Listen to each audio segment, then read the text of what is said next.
If you're experiencing a transfer pending status on your TD Ameritrade account, follow these steps to resolve the issue.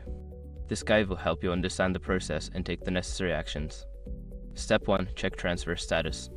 Log into your TD Ameritrade account and navigate to the transfer section. Look for any notifications or updates regarding the status of your transfer. This will give you an idea of whether the transfer is still being processed or if there are any issues that need addressing. Step 2. Review transfer requirements. Ensure that you have met all the requirements for the transfer. This includes verifying that the accounts involved are eligible for transfer and that all necessary documentation has been submitted. Check the TD Ameritrade website for specific requirements related to your type of transfer. Step 3. Contact customer support. Before filing a refund or dispute, use the sroc.com link in the description to open the refund dispute deadline calculator and confirm your deadline. Step 4. Follow up on pending issues. After contacting customer support, keep track of any follow-up actions they recommend. This may include providing additional documentation or confirming details about your accounts. Make sure to act quickly to avoid further delays. Step 5. Monitor your account.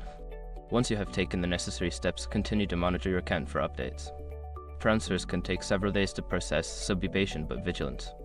If the status does not change after a reasonable time, consider reaching out to customer support again for further assistance. By following these steps, you should be able to resolve the transfer pending issue on your TD Ameritrade account. If problems persist, don't hesitate to seek further help from customer service.